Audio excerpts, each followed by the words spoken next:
Olá, professor Cláudio, professor de língua portuguesa. Sejam bem-vindos ao meu canal Bíblia e Cultura Cláudio da Silva. Nesta aula quero apresentar a vocês a noção de verbo.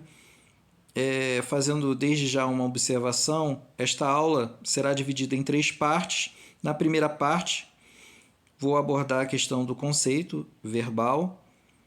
Na segunda parte, vou apresentar a vocês alguns pré-requisitos para que possamos entender bem este assunto e, finalmente, no terceiro vídeo, referente à terceira parte, vou apresentar a vocês a aplicabilidade de toda a informação que venhamos a apresentar aqui nesta aula. Então, vou ser o mais objetivo possível e, infelizmente, a terceira aula vai ser a mais extensa de todas, mas é só pausar um pouquinho o vídeo, né, ou ver num outro momento ou ver em um outro dia. Mas para que não fique mais extenso, vamos começar aqui pelo conceito de verbo. Verbo é a classe de palavras que expressa ação, estado, posse, existência, fenômenos da natureza. Então, dentre as várias palavras que existem na língua portuguesa, o verbo vai apresentar esta particularidade de expressar estas noções. E estas noções que eu destaquei aí em negrito, são cinco itens, elas constituem o que a gente chama de fato verbal. Então, o fato verbal é a expressão de uma ação, de um estado, de uma posse. E este fato verbal, ele pode ocorrer, né, na língua portuguesa pelo menos de 3 maneiras, né? Uma paralelamente ao momento que nós falamos, que é o presente, e a segunda maneira pode ser antes do momento em que falamos, que é o passado, ou pode ser num momento posterior ao momento que falamos, que é o futuro. Então, o fato verbal, são essas noções de ação, estado, posse, existência e fenômenos da natureza, elas podem ocorrer nos 3 tempos, né, existentes na língua portuguesa. No passado, que é o pretérito, o presente e o futuro. Então eu coloquei aí, referente a este fato verbal, algumas possibilidades, né, ligadas a cada uma dessas noções expressas pelo verbo. Então nós temos aí, num primeiro momento, 3 grupos de frases relacionadas ao verbo chutar. Então nós temos o garoto chuta a bola com força, que o verbo está no presente, é uma ação que ocorre no momento em que falamos. O garoto chutou a bola com força, ou seja, a ação expressa pelo verbo, ela ocorre no momento anterior ao que falamos, e o garoto chutará a bola com força. Esta ação expressa pelo verbo chutar ocorre posteriormente ao momento que falamos. Agora, ligado à noção de estado, nós temos aí o verbo ser, com cada exemplo no presente, no passado e no futuro. Então, eu sou rico, o verbo está no presente, o verbo ser. Eu fui rico, esta ação, este estado permanente ocorre no passado. E eu serei rico é um estado permanente que ocorre no futuro. Então, essas são as noções do verbo ser, que indica estado ao lado do verbo estar. São os verbos mais comuns para a indicação do estado na língua portuguesa. Bem, nós temos aí outros 3 grupos de frases relacionadas ao verbo ter, que ao lado do verbo possuir indica posse.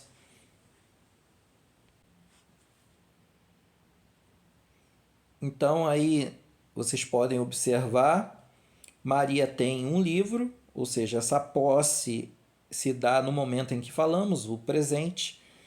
Maria teve um livro, ocorreu no passado essa posse, e Maria terá um livro, que será um momento posterior ao que falamos. E as três últimas frases são com o verbo haver, e aqui e o verbo haver junto com o verbo existir são os verbos que na língua portuguesa indicam existência. No primeiro exemplo, há muitas baratas no ralo do banheiro. Esse verbo está no presente. Houve muitas baratas. O verbo haver está no passado, né? No pretérito perfeito.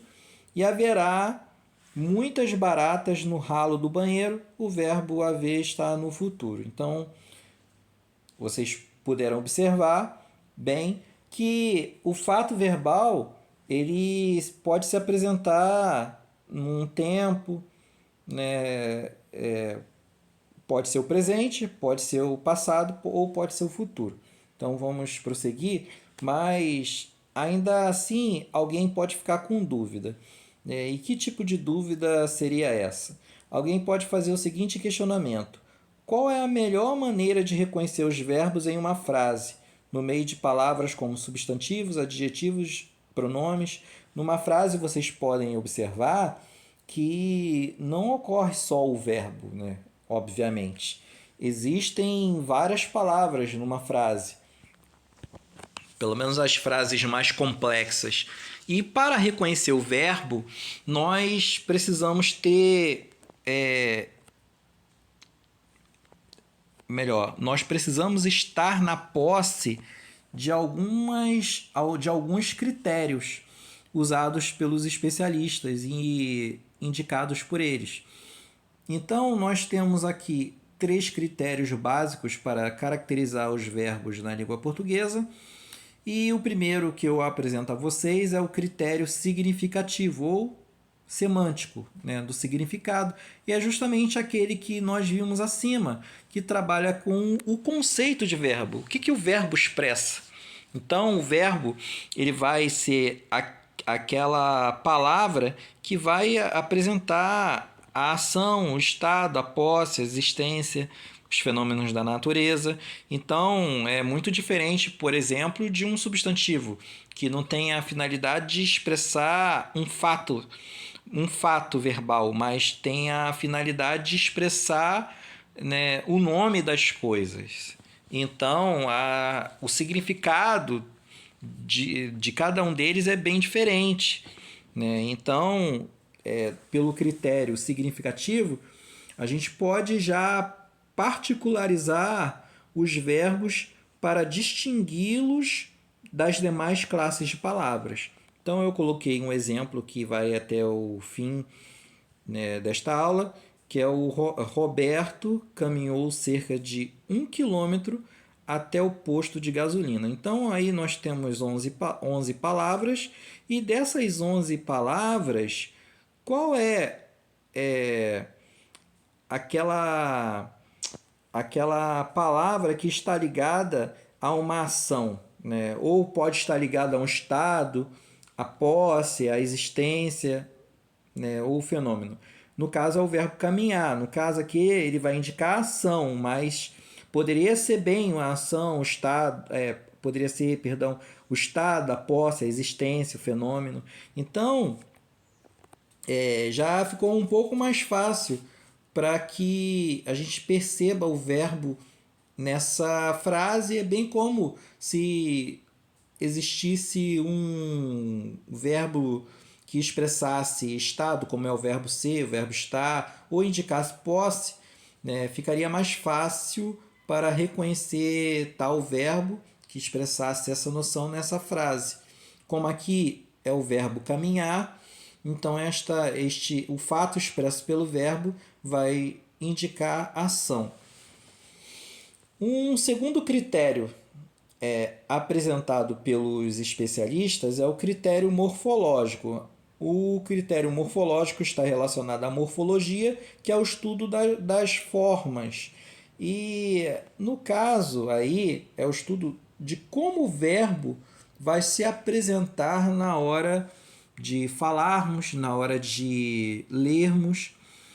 Então, o critério morfológico tem a ver com a forma, com a aparência do verbo.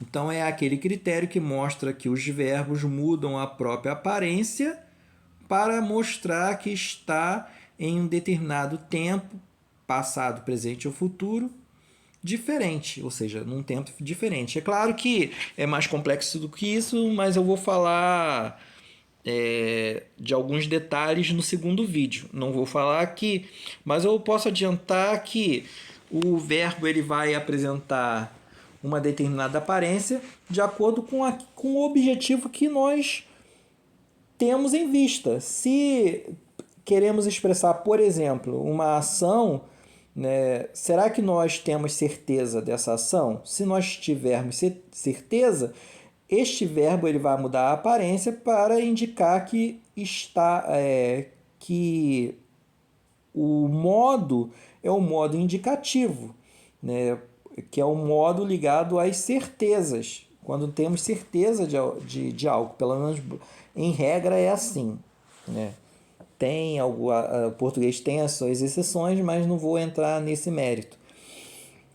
Bem, então, se por outro lado a intenção é não mostrar que esta ação, relacionada a esta ação, eu não tenho certeza, eu vou expressar o verbo através do modo subjuntivo. E por aí vai. Então o verbo vai mudar, vamos dizer assim, a aparência para um determinado fim, que é o que está ali no miolo da comunicação, o propósito da comunicação. Eu coloquei aí para ilustrar essa questão, né, este pequeno texto que poderia ser relacionado à vida de cada um de nós. Né? Imagine um garoto que frequenta a escola. Na escola, ele está usando um clássico uniforme, calça, blusa, com o símbolo da escola, sapato, tênis, etc. Imagine ainda que esse garoto é fanático pelo time do Flamengo e conseguiu com muito custo uma vaga no time para jogar nas categorias de base. Então, à tarde ele vai para as categorias de base treinar, né? As categorias de base do clube. E o que acontece? Ele não vai poder jogar com a mesma roupa que estava pela manhã na escola. Ele vai ter que mudar as suas roupas. E qual vai ser a finalidade disso? Facilitar a jogabilidade, o deslocamento, enfim, o treino e futuramente um possível jogo. Então, aí no caso, o calção, a camisa, o meião e a chuteira estão mais adequados para poder praticar o futebol. Então, faço uma pergunta para vocês. São dois garotos diferentes ou se trata de um mesmo garoto com aparência diferente? É claro que é a segunda opção, é o mesmo garoto. Só que a mudança no visual tem finalidades, né, distintas. Num primeiro momento, está relacionada à frequência numa escola. E no segundo momento está relacionada à prática do esporte, que é o futebol. Então, por essa ilustração, vocês podem perceber que quando um verbo muda a aparência, na verdade, ele não temos um segundo verbo. Na verdade, é o mesmo verbo com a forma diferente, justamente para sinalizar que houve uma mudança no modo, subjuntivo ou indicativo, houve uma mudança no tempo, pode ser o presente, o passado, o futuro. Então, dependendo da finalidade, obviamente, nós teremos um verbo com aparências diversas. Então, basicamente é isso. E quando nós mudamos a forma do verbo ou a aparência do verbo, nós queremos expressar, né, algo. E quando fazemos isso, os especialistas dizem, né, que conjugamos o verbo. Então, o que é conjugar um verbo? É colocá-lo em todos os tempos, modos, pessoas, né? Conjugar um verbo é, portanto, colocá-lo no presente, no passado ou no futuro e nas pessoas que participam da ação. Por exemplo, como faço esta conjugação mesmo? Mudar a aparência dos verbos, lembram? Mudar a aparência do verbo para indicar o tempo, a pessoa, e etc. E dando aí permanecendo naquele mesmo exemplo lá em cima, usado no primeiro critério, né, que foi o do significado. Agora o critério é um critério morfológico. Roberto caminhou cerca de 1 quilômetro até o posto de gasolina. Então, destas 11 palavras, qual delas que pode ser conjugada, ou seja, alterar a aparência dessa palavra para poder expressar noções como modo, tempo e o número de pessoas envolvidas na ação? Obviamente que é o verbo caminhar, né? Então, vocês já têm aí a ajuda de um segundo critério. Então, se vocês repararem no presente, no passado e no futuro, eu posso usar o verbo caminhar, né, como eu coloquei nestes exemplos. Eu caminho, né, tu caminhas, ele caminha. É o presente do indicativo. Eu caminhei, caminhaste, caminhou. Eu caminhei, tu caminhaste, ele caminhou, que é o passado, que é o pretérito perfeito aí, no caso. E eu caminharei, tu caminharás, ele caminhará, que é o futuro. Então, perceberam que o verbo mudou as terminações para poder indicar estas noções de modo e tempo? Então, isso é importante observar porque facilita enxergarmos o verbo no meio de tantas palavras que podem ocorrer numa determinada frase, como é essa frase que eu coloquei aí, né? 11 palavras destas 11 palavras, uma é o verbo, que é o verbo caminhar. E finalmente, para entendermos melhor esta noção e particularizar o verbo em relação a outras palavras, nós temos o critério funcional. E o que seria isso? Este critério mostra o verbo como a palavra mais importante de uma frase verbal, a ponto de determinados verbos não aceitarem certas palavras para a construção de uma frase. Por exemplo, os verbos nascer e gerar não admitem qualquer palavra ou expressão para com elas construírem uma frase. Então aí você tem mais uma noção para auxiliá-lo no reconhecimento do verbo numa frase e num texto, né? Claro. E nós temos aí esse critério funcional. Ele vai dizer que que o verbo numa frase verbal é a palavra mais importante. Vai ser o núcleo, o miolo ali, o centro. E qual é a vantagem de o verbo ser o centro ali, vamos dizer assim, das atenções numa frase? Ele não vai escolher qualquer palavra para estar do lado dele e com essa palavra formar uma frase e, consequentemente, o texto. Ele vai selecionar, né, certas palavras ou expressões. Então, se vocês pegarem aí os exemplos que eu dei, nascer e gerar, frases com esses verbos como uma pedra nasceu ontem ou um grampo gerou um filho, não podemos entender estas frases de forma literal, a menos, claro, que se trate de um texto literário, porque o texto literário vai trabalhar a conotação, o uso figurativo da linguagem, para poder fazer arte. Mas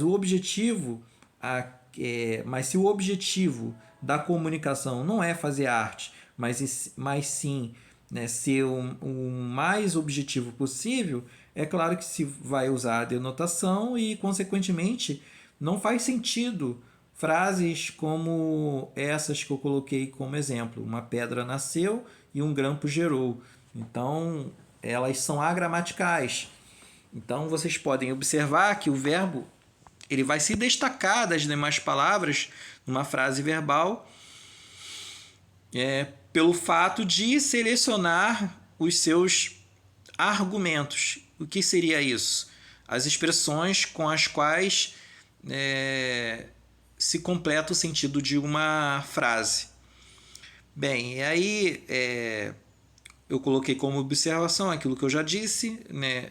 Quando nós dizemos o dia nasceu, é apenas um sentido figurado, bem como essas frases que podem ser usadas de forma figurativa num texto literário. Então, obrigado por vocês ficarem até